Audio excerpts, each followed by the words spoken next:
सरबराह पाकिस्तान सुन्नी तहरीक सरवत एजाज कादरी आज फैसलाबाद पहुंचे हैं और जो पाकिस्तान सुन्नी तहरीक के जिम्मेदारान हैं डिविजनल और सूबाई, उनकी जानिब से भी आज यहाँ पर उनसे मुलाकात की गई है फैसलाबाद के अंदर। और तमाम तर जो सियासी सूरत हाल है, मुल्क की मुआशी सूरत हाल है, इस हवाले से आज के इस इजलास में खास तौर पर गुफ्तगू की गई है पाकिस्तान सुन्नी तहरीक के सरबराह की जानिब से। और इन हालात के अंदर पाकिस्तान सुन्नी तहरीक जो है वो कहां पर खड़ी है, क्या इक़दाम किए जा रहे हैं पाकिस्तान सुन्नी तहरीक की जानिब से, क्योंकि पाकिस्तान सुन्नी तहरीक जो है वो अब खुद को एज अ सियासी जमात भी रजिस्टर्ड करवा चुकी है। तो इस हवाले से सरबराह पाकिस्तान सुन्नी तहरीक सरवत एजाज कादरी हमारे साथ मौजूद हैं, उनसे पूछते हैं क्या कहते हैं इस हवाले से। जी सर, बताइएगा जो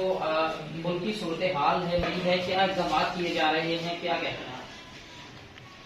बिस्मिल्लाहिर्रहमानिर्रहीम। सबसे पहले तो आसिफ भाई का और इनकी पूरी टीम का और बिल्कुल C41 के तमाम जिम्मेदारान और आप सबका शुक्रिया कि आपने हमारी इस आवाज़ को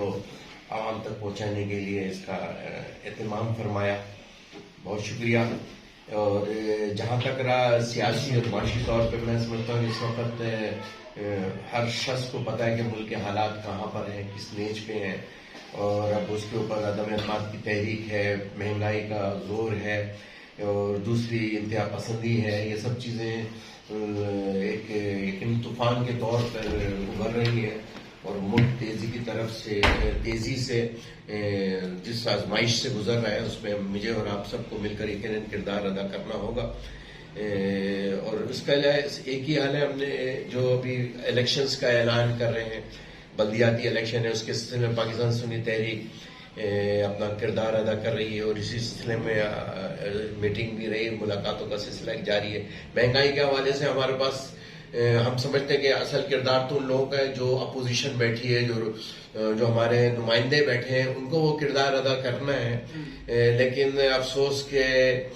हमने 3.5 साल में ये नहीं देखा कि कोई ऐसा बिल कोई रुका हो, कोई महंगाई का बिल हो, कैसे भी मामला के बिल आए, वो कोई बिल ऐसा नहीं है जो असम्बली के अंदर स्टॉप हो। इसका मकसद है कि ये सब फिक्स मैच है,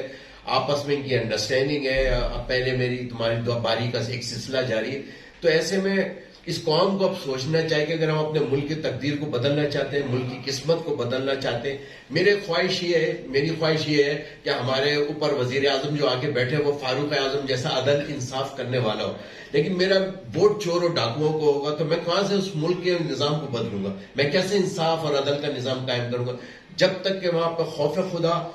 मोहब्बत रसूल रखने वाले लोग वहां पर मौजूद ना। और गुज़िश्ता हमने 3.5 साल के 77 साल की तारीख में ये देखा, हमने लिबरलिज्म देखा, कम्युनिज्म देखा, हमने सोशलिज्म देखा, रोटी कपड़ा मकान का नारा देखा, लेकिन आज तक इस कौम का कोई चीज भी मैसर नहीं हुई। इसका वाहिद हल एक ये है, पाकिस्तान सुन्नी तहरीक ये समझती है, और हमारा अभी पिछले दिनों मुल्तान शरीफ में इसके ऊपर बाकायदा सियासी तौर के ऊपर तमाम जितनी मजहबी सियासी पार्टियां जो अहले सुन्नत के नाम से काम करते हैं उनका एक इत्तेहाद है, जिसका आज इजलास लाहौर, सेकंड इजलास लाहौर के अंदर हो रहा है। उसमें हम ये तय करेंगे आगे हमने किस तरह फाइट करना है, इस मसाइल का कैसे मुकाबला करना है। बिल्कुल, ये बात आपने सुनी, जैसे कि इनकी जानिब से तफसीली तौर पर बताया जा रहा है और कसूरवार ठहराया जा रहा है अपोजिशन जमातों को भी कि उनकी जानिब से भी कोई अहम किरदार अदा नहीं किया जा रहा। लेकिन पाकिस्तान सुन्नी तहरीक जो है वो अब इस मामलात को लेकर निकलेगी और ख़ास तौर पर इलेक्शंस में भी हिस्सा लिया जाएगा। और जितने भी अहले सुन्नत के नाम से तंजीमें काम कर रही हैं, वो मजहबी हों, सियासी हों, सब मिलकर इन मसाइल के लिए इकट्ठी होकर इत्तेहाद के तौर पर बल्दियाती इलेक्शन में भी हिस्सा लेंगी, ताकि आम आवाम जो छोटे शहरों के लोग हैं उनकी आवाज़ को असम्बलियों तक पहुँचाया जा सके। जी।